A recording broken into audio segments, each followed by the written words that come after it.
Most men have their wires crossed. We are taught from the time we are boys that aggression, dominance, and control are signs of strength. And we are taught that love is soft, that it is passive, that it is feminine. So when we feel threatened by a spouse, a boss, or a crisis, we default to what we think is strength. We yell, we intimidate, we try to control the outcome. We think we are being firm. We think we are being protectors. But that is a lie. Those behaviors are not strength. They are fear. Fear is the default setting of the reptilian brain. It is a survival reflex. It requires zero skill, zero discipline, and zero character to be afraid, angry, or controlling. Any animal can do it. Here's the truth we are going to break down today. Fear is a cheap reaction. Love is an expensive discipline. If you want to lead your family, save your marriage, or resurrect your life, you have to understand the two operating systems running in your brain. Because right now, most of you are running on the wrong one. You cannot run two operating systems at the same time. You're either operating in OS fear or OS love. Let's look at the biology of OS fear. This is your sympathetic nervous system, the fight or flight response. When you are here, your body is flooded with cortisol and adrenaline. Your vision literally narrows. And most importantly, your prefrontal cortex, the part of your brain responsible for logic, empathy, strategy, and leadership, goes offline. When you are operating from fear, you are chemically compromised. You are dumber, slower, and more reactive. This manifests in four ways: fight, yelling, criticizing, bullying; flight, avoiding hard conversations, hiding at the office, lying and saying, "I'm fine"; freeze, paralysis, doom scrolling, numbing out with porn or alcohol; and fawn, the nice guy syndrome, lying to keep the peace because you are terrified of conflict.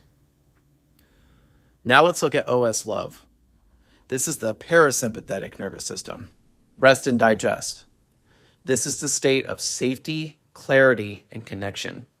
It's the only state in which you can build anything.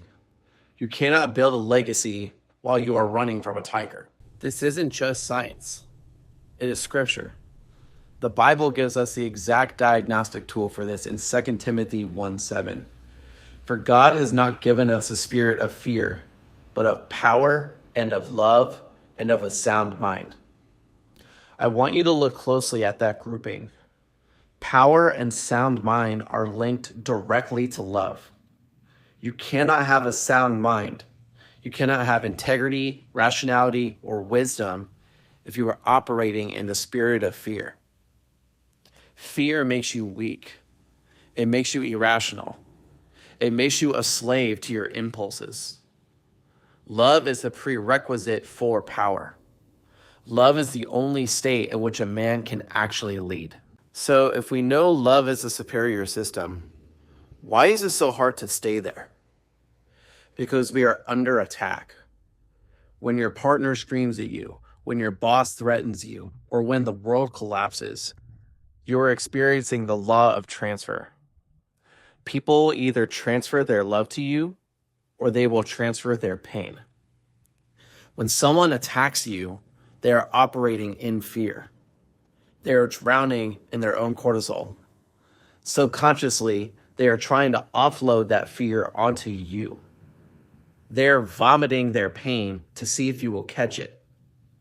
And here's the trap: mirror neurons. Your brain is wired to match the energy in the room. If they yell, your brain wants to yell. If you yell back, you have lost. You haven't won the argument. You have accepted the transfer.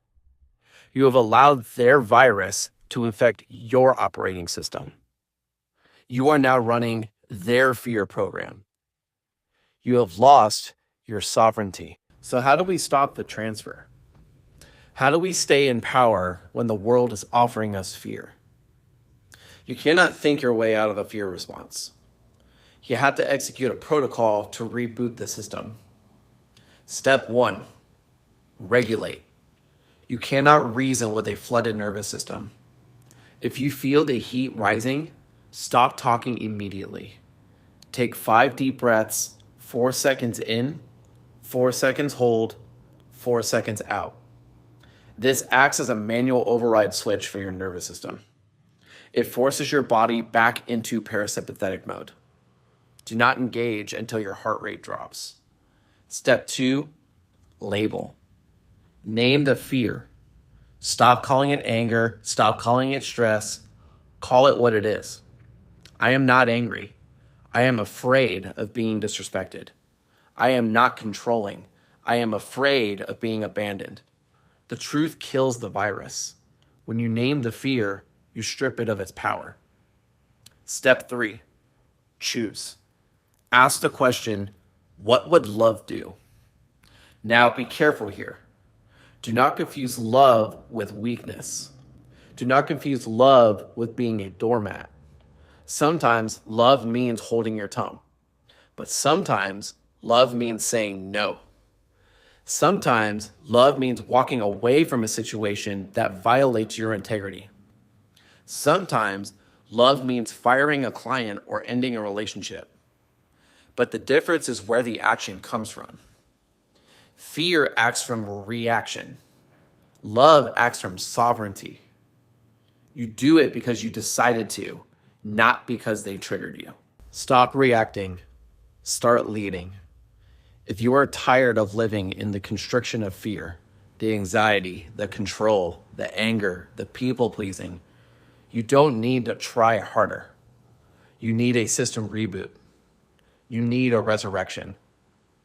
If you are ready to uninstall the fear operating system and learn how to lead with power and a sound mind, I invite you to apply for a resurrection strategy call. We will diagnose where the virus is hiding in your life, and we will map out the protocol to remove it. Go to coachkuz.com and click apply. Fear is a reaction. Love is a discipline. Choose your weapon.